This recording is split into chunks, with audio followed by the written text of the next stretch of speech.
WD team, Sam here, hope you're all doing well. Bit of a different video today. I've really missed giving you all the instant match reactions on YouTube after Watford game, so I thought I'd give you one after last night's game, Canada 0, France 0.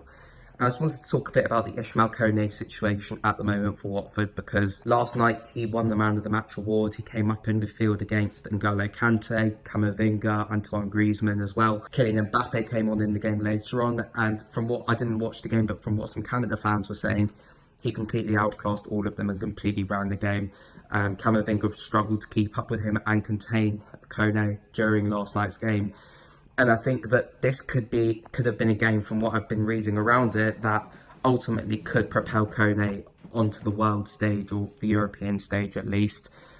We know that Watford have two sellable assets this summer. One of them is Ismaël Koné, and one of them is Yasser Asprilla.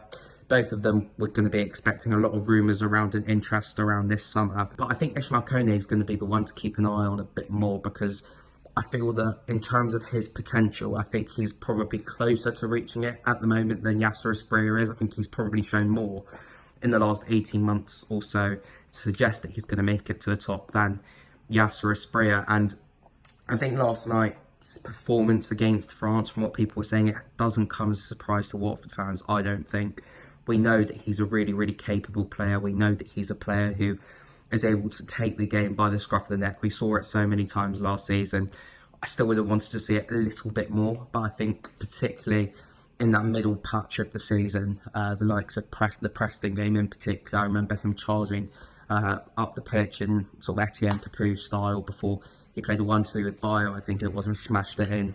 And I think that's what Ismaël Koné can offer in terms of driving the ball forward and taking control of games. So yeah, it's going to be one to watch this summer, I think. And I think it might be a long summer for Watford fans in terms of tracking the Ismaël Koné developments. We've seen there's been rumoured interest already from Roma, a couple of other clubs as well around Europe. And I think that's definitely not going to slow down. And last night's game, if anything, it could, on one hand, play into Watford's hands, because I think we can say, look, he can do this against these world-class players.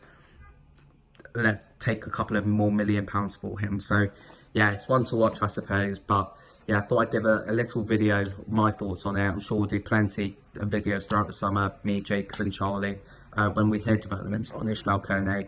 But let us know in the comments if you think he'll stay this summer, or if he does go, where you think he could go, and how big his potential is, because I think in this Watford squad, he is going to be top, and he could be one player that we end up sitting there going, wow, we were lucky to see him play for Watford. But make sure to like and subscribe, and we'll see you all soon. Up the All Nets.